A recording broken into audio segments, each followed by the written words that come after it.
Welcome to my YouTube channel. तो जी Pakistan match जीत गया है और क्या कहें, खुशी भी है, गम भी है, क्योंकि मेरे ख्याल में तो पाकिस्तान आगे पहुंच नहीं सकता।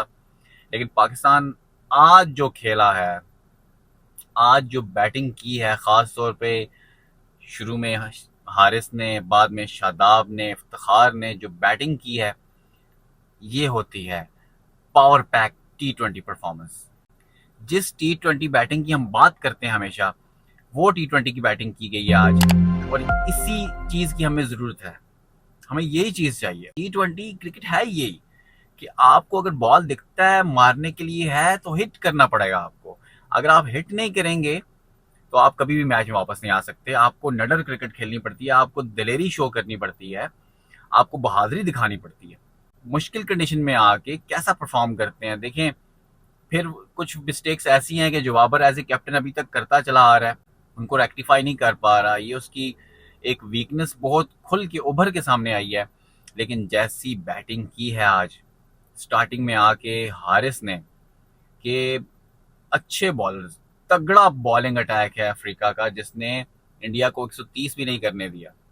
आपको याद होगा कि इंडिया अफ्रीका का जो मैच हुआ है अभी रिसेंटली, उसमें इंडिया को उन्होंने 130 बड़ी मुश्किल से करने दिया है। और उसी बॉलिंग अटैक के खिलाफ पाकिस्तान ने आज 185 रन जोड़े हैं और बहुत ही अच्छी बैटिंग की है। खासतौर पर शादाब ने आके जैसे दलेराना तरीके से छक्के चौके लगाए हैं, नॉर्के को बेधड़क किस्म के अपर कट मारा है, पुल मारा है, सीधा सीधा शॉट मारा है।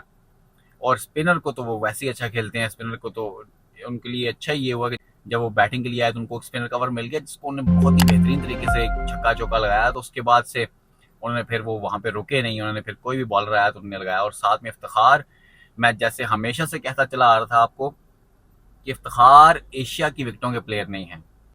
Iftikhar is not a good player off spin bowling. Iftikhar हमारे पास ऐसे बैट्समैन है कि जो कि इंतहाई तेज़ बॉलिंग के खिलाफ भी ऐसी तेज़ पिचों पे बेहतरीन तेज़ी से स्कोर, मतलब जितनी तेज़ी से स्कोर T20 में रिक्वायर होता है वैसे वो स्कोर कर सकते हैं। तो Iftikhar is a kind of player जो कि हमें चाहिए होता है ऑस्ट्रेलिया जैसी पिचेस पे। और ऑस्ट्रेलिया में ये उनका कोई फ्लूक नहीं है कि जब पिछली बार भी वो ऑस्ट्रेलिया के दौरे पे आए थे तो उन्होंने 2 से 3 हाफ सेंचुरियाँ मारी थी, और अभी भी इस टूर्नामेंट के अंदर वो 2 ऑलरेडी 50s कर चुके हैं। एक इंडिया के खिलाफ उन्होंने बेहतरीन पारी खेली, और एक अब अफ्रीका के खिलाफ जब ज़रूरत थी तो आज उन्होंने आके टूर्नामेंट का सबसे बड़ा छक्का भी लगाया। तो इससे पता चलता है कि Iftikhar can hit long long sixes, और against best bowling, best fast bowling, क्योंकि वो बैटिंग स्टाइल ही नहीं है कि वो स्पिन के अगेंस्ट ऐसे छक्के मार सके। लेकिन फास्ट बॉलिंग के against he is too good, he is too good against fast bowling, especially on this type of bouncy wickets. So मेरे ख्याल में इफ्तिखार को एशिया में अगर हम खेल रहे हैं, अगर हमें टीम में खिलाना है इफ्तिखार को, तो एशिया में हमें उनको ये रोल देना होगा कि जब फास्ट बॉलर्स आएँ तो उनको अटैक कर सकें। तो फास्ट बॉलर्स कब आते हैं T20 में? एशिया के अंदर ख़ास तौर पे लास्ट के 4 ओवर्स में। तो 5 से 4 ओवर हमें इफ्तिखार को यूटिलाइज़ करना चाहिए। जिस तरह का प्लेयर होता है उसको उसी तरह यूज़ करना चाहिए, उसी तरह उसको यूटिलाइज़ करना चाहिए। किसी भी प्लेयर को आपको खिलाना होता है तो आपको समझना पड़ेगा कि वो प्लेयर किस तरह का प्लेयर है, किस बॉलिंग के खिलाफ वो अच्छा खेल सकता है। आपको अपने प्लेयर्स को शफल करना पड़ेगा। देखिए, आपका मिडल ऑर्डर अच्छा हो सकता है, बेहतरीन हो सकता है, लेकिन उसके लिए कप्तानी चाहिए, उसके लिए एक सोच चाहिए, उसके लिए एक समझ चाहिए, एक प्लानिंग चाहिए पूरी, कि कैसे हमने अपनी मिडल ऑर्डर को खिलाना है। शान मसूद को 4 नंबर पे खिलाया जा रहा है, क्यों खिलाया जा रहा है 4 नंबर पे? उसकी क्या रीज़न है, क्या तुक बनती है? शान मसूद की जगह इस टाइम अगर हम ऑनेस्टली देखें तो टीम में जगह नहीं बनती। अगर जगह बनती है तो फिर उधर वहाँ पे बाबर की कैप्टनसी आती है कि बाबर अपनी कप्तानी अपने ऊपर चीज़ें ले ना, बाबर अपने ऊपर चीज़ें ले और बोले ठीक है, Shan Masood is a natural opener, तो उसे बोले ठीक है, आओ ओपन करो रिजवान के साथ, मैं 1 डाउन पे आऊँगा, 2 डाउन पे हम हारिस को खिलाएंगे, 3 डाउन पे इफ्तिखार खेलेगा। या तो ऐसे सेटल करें। अदरवाइज अगर ऐसे भी एक पैटर्न नहीं बन सकता तो फिर उसको बाबर को रिस्क लेना पड़ेगा, बाबर को अपने आप को सेक्रीफाइस करना पड़ेगा किसी ना किसी लेवल पे। एज एन ओपनिंग पार्टनरशिप जो कि वो रिजवान के साथ लंबी खेलना चाहते हैं। मुझे नहीं पता कि वो कौन से वर्ल्ड रिकॉर्ड लगाना चाहते हैं। इस टूर्नामेंट के अंदर वर्ल्ड रिकॉर्ड ज़रूरी हैं हमारे लिए, या हमें टूर्नामेंट जीतना ज़रूरी है? इस वर्ल्ड रिकॉर्ड के चक्कर में हम जिम्बाब्वे से हारे हैं, इसी वर्ल्ड रिकॉर्ड के चक्कर में हम इंडिया के खिलाफ इतना स्कोर नहीं कर सके जहाँ पे हम अच्छा स्कोर कर सकते थे। ये कौन सी जिद है कि उसको रिजवान के साथ बाबर को पार्टनरशिप लगानी है कि वो कौन से ऐसे रिकॉर्ड बनाना चाहता है कि जो कि इनविंसिबल हो जाए। देखिए, रिकॉर्ड कोई भी इनविंसिबल नहीं होता। At the point of the time वो रिकॉर्ड बनते हैं, और रिकॉर्ड बनते ही टूटने के लिए। कप्तानी उसके बस की बात नहीं है, और मेरे ख्याल में उसे ये वर्ल्ड कप के बाद कप्तानी छोड़ देनी चाहिए। कप्तानी में आपको आउट ऑफ द बॉक्स जाके सोचना पड़ता है। अच्छी कप्तानी में आउट ऑफ द बॉक्स जाके सोचना पड़ता है। अगर ये चीजें ही करनी है कि 2 ओवर इसको दे दो, 2 ओवर इसको दे दो, 1 ओवर स्पिन का इससे करवा लो, 6 ओवर के बाद इससे स्पिन का ओवर करवा लो, ये तो सबको पता है। ये तो कोई जो मैच देख रहा है उसको भी पता है कि भाई 6 ओवर के बाद स्पिन लगा दो, आखिरी ओवर में फास्ट बॉलर को दे दो, शुरू के 6 ओवर फास्ट बॉलर से करा लो। ये तो कोई बात ना हुई। आउट ऑफ द बॉक्स जाके सोचना क्या होगा कि आपको कभी भी कैसे यूटिलाइज करना चाहिए बॉलर को, कब किस बॉलर को किस टाइम पे ओवर देना चाहिए, किस बॉलर को आप किस टाइम पे बचा के रख सकते हो, किस तरह ओवर उसके बचा सकते हो अगर उसका अच्छा दिन नहीं है, किस दूसरे बॉलर को यूज कर सकते हो। आपके पास कुछ ट्रम्प कार्ड होना चाहिए। तो ये चीजें करता है धोनी। धोनी ने देखिए रोहित शर्मा से ही बॉलिंग करवाई है, धोनी ने सुरेश रैना से ही बॉलिंग कराई है, धोनी ने विराट कोहली से ही बॉलिंग करवाई है। ये सब बैट्समैन है, ये सब बैट्समैन है, लेकिन इनसे धोनी ने बॉलिंग करवाई है। आनी ये चीज होती है कि जिसमें आपको इस पर मैच सिचुएशन आपको सोचना पड़ता है कि मैच सिचुएशन क्या है, अकॉर्डिंगली आपको जाना पड़ता है, कि अकॉर्डिंगली आपको अपने प्लान को इम्प्रोवाइज करना पड़ता है, और फिर आपको देखना पड़ता है कि यार इस वक्त मैं किसको बॉलिंग दूं या किसको बैटिंग पे भेजूं। और बाबर को इस टाइम सिंगल लेने की जरूरत है। बाबर को इस टाइम 4 मारने की जरूरत नहीं है, छक्के मारने की जरूरत नहीं है। वो सिंगल ले, अपनी 10-12 बॉलों पे 12 स्कोर करे, 16 बॉलों पे 16 स्कोर, एटलीस्ट 20 बॉलों में 20 स्कोर करे। जब वो 20 बॉलों में 20 स्कोर कर लेगा तो वो इजीली शॉट्स मार सकता है। अभी उसका मसला ये आ रहा है कि वो स्कोर कर नहीं पा रहा, वो सिंगल नहीं ले पा रहा। आज भी 16 बॉलों पे 5 स्कोर किया है, 4 स्कोर किया है। अगर यही 16 बॉलों पे 16 स्कोर किया होता तो आपका एक सिनारियो डिफरेंट होता है मैच का भी। आपके ऊपर प्रेशर बिल्ड नहीं होता। जब आप सिंगल नहीं लेते तो आपके ऊपर प्रेशर बिल्ड हो जाता है, और प्रेशर बिल्ड अप होने की वजह से आप गलत शॉट मार जाते हो। आपको जरा मैच सिनारियो के हिसाब से आपको इम्प्रोवाइज करना पड़ेगा। आप ये इतने रिजिड नहीं हो सकते, इतने स्टबर्न नहीं हो सकते कि नहीं कि मैं ओपनिंग पे स्टिक रहूंगा। ऐसे नहीं हो सकता। आपको अपने आप को चेंज करना पड़ेगा टीम की बेहतरी के लिए। लेकिन अब तो एक मेरे ख्याल में टूर्नामेंट पाकिस्तान के लिए ओवर हो चुका है, लेकिन एक बेहतरीन बारी थी जो कि आज शादाब ने, इफ्तिखार ने खेली, और फिर क्या ही उम्दा बॉलिंग की है। आज शाहीन अपने थोड़े से रिदम में वापस आते दिखे हैं, क्योंकि शाहीन के बारे में हर कोई यही बंदा कह रहा था, खासतौर पे जब इंडिया के खिलाफ मैच था, शाहीन वापस आ रहा था, तो हर इंडियन चैनल और इंडियन मीडिया यही कह रहा था कि शाहीन वापस आ रहा है, शाहीन बहुत खतरनाक होगा। लेकिन उस वक्त ही मैंने कह दिया था कि जब आप कोई एक इंजरी से प्लेयर को वापस लेके आते हो तो उसका एक प्रॉपर प्रोसीजर होता है। पहले उसको रीहैब से गुजरना होता है, फिर उसको मैच प्रैक्टिस देते हो, कुछ क्लब्स की, फिर डोमेस्टिक की, फिर इंटर स्क्वाड जो मैच होते हैं उनमें खिलाते हो, फिर उसके मैच प्रैक्टिस के साथ आता है। लेकिन शाहीन जब आया था तो शाहीन के पास कोई मैच प्रैक्टिस नहीं थी, जिस वजह से शाहीन के पास इतना ऐसा नहीं था कि वो आते साथ ही पहले मैच में परफॉर्म कर सकता। लेकिन जैसे जैसे मैच गुजरते गए, पहले मैच में परफॉर्म नहीं कर सका, फिर उसके पास 2 प्रैक्टिस मैच पहले मिल गए थे। फिर अब आज चौथे मैच में वो कुछ नजर आया है कि बॉल अपनी जगह पे गिर रहा है, बॉल गुड लेंथ पे आ रहा है।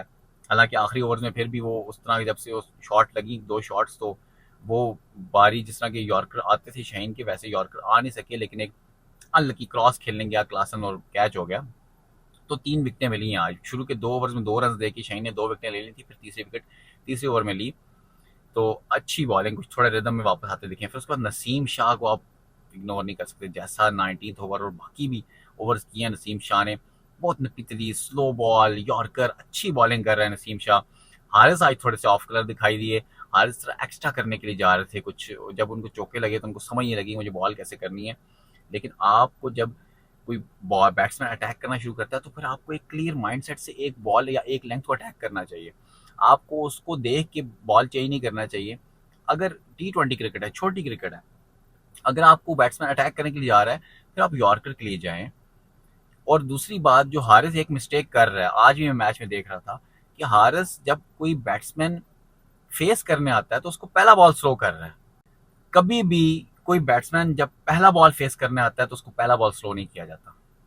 जब आप पहला बॉल स्लो करोगे उसको बॉल दिख जाएगा। स्लो बॉल हमेशा ट्रैप होता है, और ट्रैप कब होगा जब आप उसे तेज बॉल फेंकोगे, जब तेज बॉल फेंकोगे उसके बाद से तेज बॉल गुजरेगा तो उसे पता चलेगा भाई बॉल तेज आ रहा है, उसके बाद वो ट्रैप होगा। लेकिन आप पहला बॉल ही स्लो कर दोगे तो उसके लिए तो वो आपके लिए पहला बॉल ही स्लो है, वो तो आप ट्रैप नहीं कर सकोगे उसे।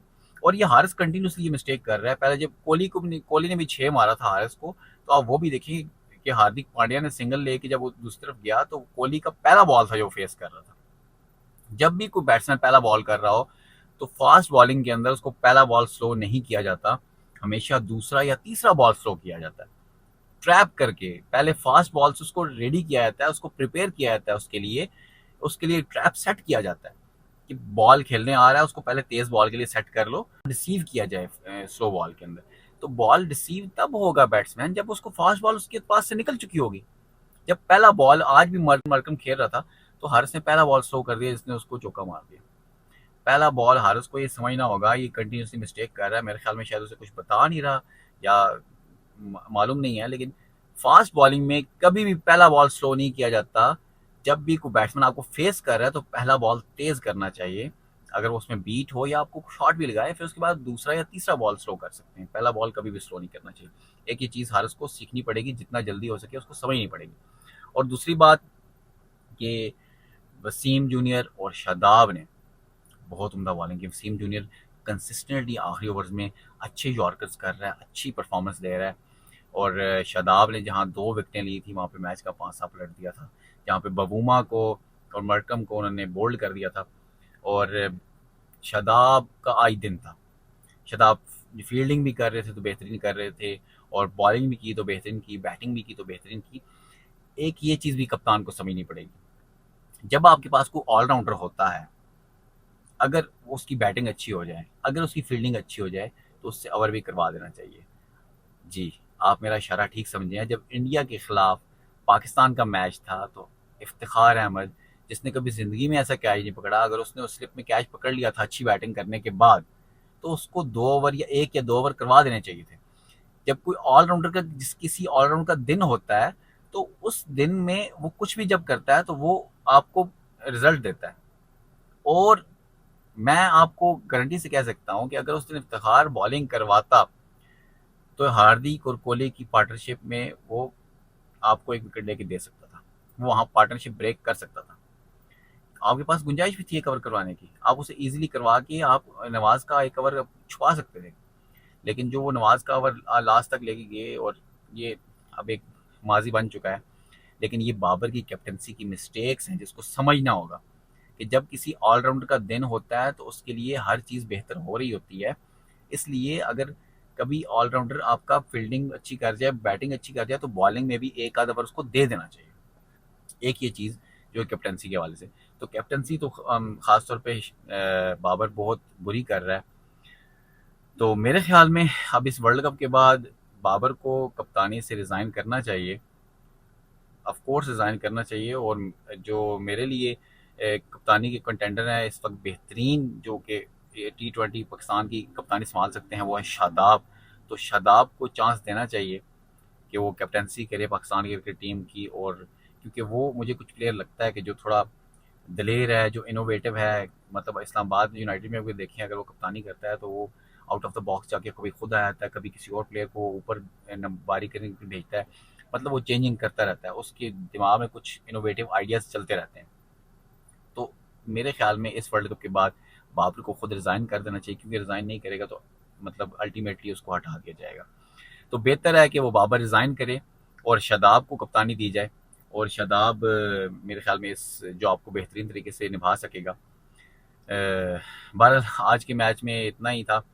इसका आपको मालूम है कि जैसे इंडिया ऑलरेडी एक मैच अफ्रीका से हार चुका है, अफ्रीका अब पाकिस्तान के आगे जाने के चांसेस तभी हैं जब नेक्स्ट मैच जो अफ्रीका का हो रहा है या इंडिया का हो रहा है उसमें से कुछ कुछ ऐसा हो सके कि पाकिस्तान को मदद मिल सके। लेकिन डिज़र्व करता है इंडिया और अफ्रीका आगे जाना, तो मेरे ख्याल में आगे जाना चाहिए, क्योंकि पाकिस्तान की ये टीम डिज़र्व नहीं करती थी। विदाउट प्रिपरेशन के आए, पुअर सिलेक्शन के साथ आए, फिर पुअर माइंडसेट और पुअर कैप्टनसी के साथ आए हैं, तो फिर इतनी सारी चीज़ें जब बुरी हो रही हैं और दूसरी टीमें अच्छी कर रही हैं, तो मेरे ख्याल में दूसरी टीम अच्छी डिज़र्व करती है कि वो आगे जा सके। तो पाकिस्तान के लिए ये वर्ल्ड कप ना सही, अगला वर्ल्ड कप सही, तो मुझे नहीं लगता कि नीदरलैंड अफ्रीका को हरा सकेगी या जिम्बाब्वे इंडिया को हरा सकती है। तो ये एक मतलब ख्याली बातें हो जाएंगी कि या जिम्बाब्वे इंडिया को हरा दे और नीदरलैंड अफ्रीका को हरा दे। तो पाकिस्तान अगर थोड़ी सी मेहनत करता बेहतर, थोड़ी सी कप्तानी बेहतर होती तो पाकिस्तान इंडिया के खिलाफ भी मैच जीत सकता था, पाकिस्तान जिम्बाब्वे के खिलाफ भी मैच जीत सकता था, ईजीली सब कुछ हो सकता था। लेकिन पाकिस्तान चूंकि ये चीज़ें अनलकीली नहीं कर सका, तो इसलिए पाकिस्तान ज़ाहिर बात डिज़र्व नहीं करता। जो टीमें डिज़र्व करती हैं उन्हीं को आगे जाना चाहिए, मेरे ख्याल में तो यही है। लेकिन हमारा दिल तो यही चाहता है कि पाकिस्तान आगे चला जाए, लेकिन बहुत कुछ बुरा हो चुका है। जब इतना कुछ बुरा हो जाए तो फिर बहुत मुश्किल हो जाता है आगे जाना। तो अब तक के लिए इतना ही। नेक्स्ट मैच में देखते हैं क्या बनता है, क्योंकि पाकिस्तान की उम्मीदों को दूसरी टीमों की फतह या अपसेट से ही कुछ तवक्को हो सकती है कि पाकिस्तान की उम्मीद बन सकती है कि वो आगे सेमीफाइनल के क्वालिफाई कर सके। फ़िलहाल के लिए बहुत मुश्किल है पाकिस्तान को क्वालिफाई करना। तो अब तक के लिए इजाज़त दीजिए, नेक्स्ट वीडियो मिलते हैं। खुदा हाफिज़।